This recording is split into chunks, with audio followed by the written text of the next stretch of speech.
Now we're going to talk about how to make a camera move, to animate a camera move. So you can do a zoom in pans, tilts, twisty things, Dutch angles, whatever you want to do.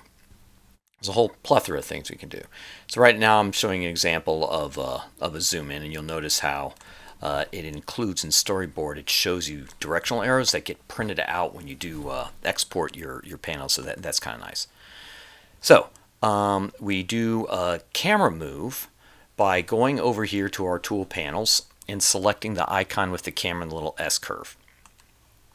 And the way we set this up is that you'll need to go over here once again to our tab tool properties, and you'll see at the very top, sometimes this can be scroll down and you can be like, ah! And you just scroll right back up here. And you've got a series of keyframe adders, things to add keyframes. This one puts it at the beginning, a keyframe at the beginning where the move will start. This one puts it at the end. You'll notice the beginning is green and the end is red. So that's at the very front part of your scene right here and the very end part of the scene. I'm going to undo this.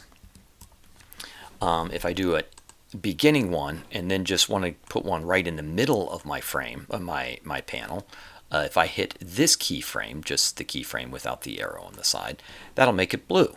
So you know that this one will start at the beginning and then end at the blue. And these colors are going to make sense here in a minute. But right now I'm going to go ahead and I'll just totally restart this. I have a keyframe right there at the beginning, keyframe right at the end. So now this whole panel, you can see right now too, and this is nice. All your transform moves, they're going to be shown underneath your panel. And then all your camera moves are up here on this timeline above the panel. So right now, when we move, we can see that there's nothing going on. The ghost is just right there in the doorway.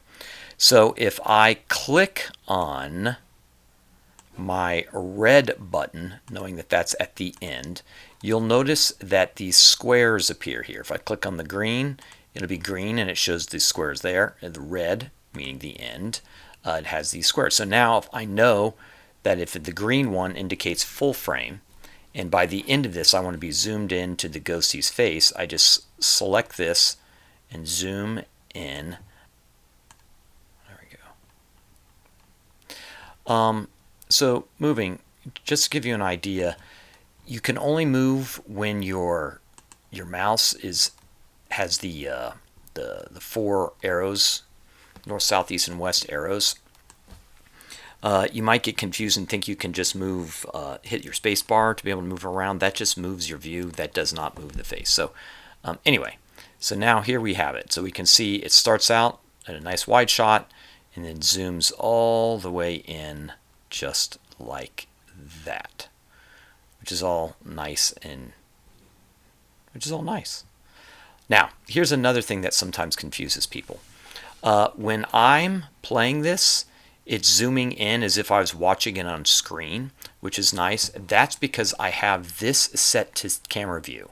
I believe when it starts, it defaults on stage view, which actually just shows you what's going on with the camera.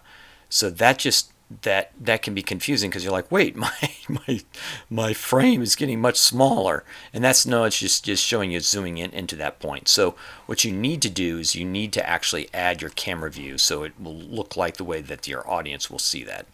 And the way you add a view is you simply go over to that plus sign, and you can see it defaults to stage, which is right over here. And to add a camera view, all you do is just click on camera view, and then boom, it'll take care of that for you.